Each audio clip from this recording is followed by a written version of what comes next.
timing of AgriSCALE project has been really good because in East Africa, Kenya and Uganda, competence-based education has become mandatory. And this is what we have been working for. We have been facilitating a number of curricula reviews in where the competencies now may be better embedded what it was, but also the topics of innovative entrepreneurship and climate smart agriculture having embedded into the curricula. And few new curricula have been accredited among the partner institutions. So the curricular revisions and accreditations are one part of the achievements of the project, and the other part are the trainings done to put these curriculars in practice. So teaching staff and management has been trained on student-centered teaching methods. For us, the methodology has been problem-based learning, in where the student takes the ownership of their own learning process, and the role of the mentor is to facilitate. It's not a teacher imparting knowledge for the student. We were reviewing the curricula such that we could be able to infuse the problem-based learning in the curricula. And here we were looking at it in terms of introducing the student challenges in the curricula. We are using more of group work. We are using more of challenges, and also we are giving more assignments where the students can be able to meet together, they discuss, and they come up with the solutions to the problems that we are giving them, and they go out there and they conduct research, and at the end of the day they become more involved in their learning more than when we just give lectures. We also organized a mentoring of the mentors training. So in each year we had a multiple student challenges, and all the mentors from the different student challenges were supposed to participate in trainings online every week, every second week or so. I was also very happy to see that the mentors who had experienced the student challenges, they felt competent enough to give the guidance to the others. I remember one of the courses I was teaching at that time was something to do with sociology, and students used to ask a lot, so how do we apply this course?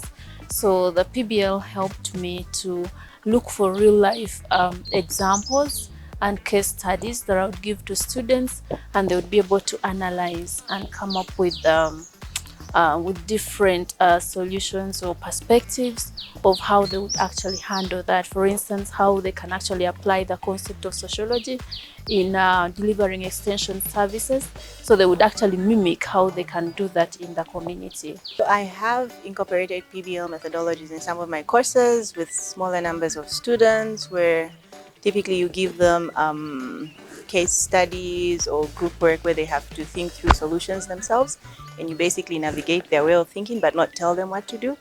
And so with that, it's been more impactful because it's not just knowledge. You see them having to develop communication skills, leadership skills, team player skills, and their attitudes also change. For me, the best moment is that to see how the students develop.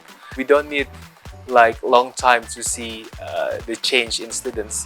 After 1 week we learn together, they become more critical, they are brave enough to say something, they are not afraid of making mistakes, and then they challenge each other in the process. Problem-based learning is a sort of rewarding to the student because they get knowledge, but at the same time they are contributing to solving a challenge that is around the community. Different parts of the world have different capabilities and different resources to solve this, and by going to that area and being able to know that this area can be able to produce maybe maize, another place or a different area can be able to produce millet in some good amount that can be able to feed the world. So it will help us to come with different types of crops and maybe breeds of animals that can be able to be grown that year, and by doing so be able to solve food security and also be able to mitigate the effect of climate change. I no longer call myself a lecturer, I call myself a trainer, because my role in that lecture hall is to facilitate the learning process.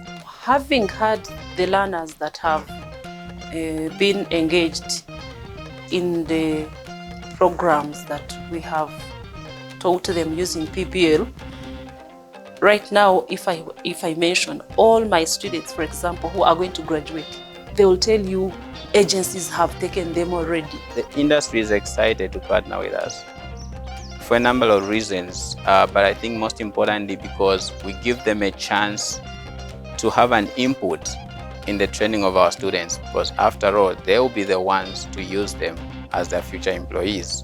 If I had not been part of the PBL, being a head of department, I think I wouldn't have done much. Probably I would have maintained the status quo. But having that aspect and the knowledge, borrowing it, I used it on the tourism students. And now it is also taken on by government sponsorship because Bishop State University is private. Students want to compare me to other lecturers, and they want to wish other lecturers could deliver like I do.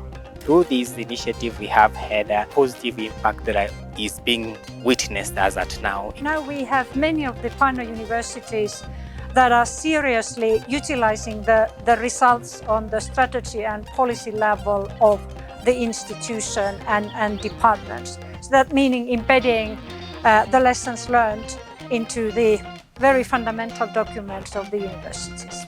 AgriSCALE has enabled us to review our curriculum to be in line with the SDGs and to provide our students with the 21st century skills needed for the world of work today.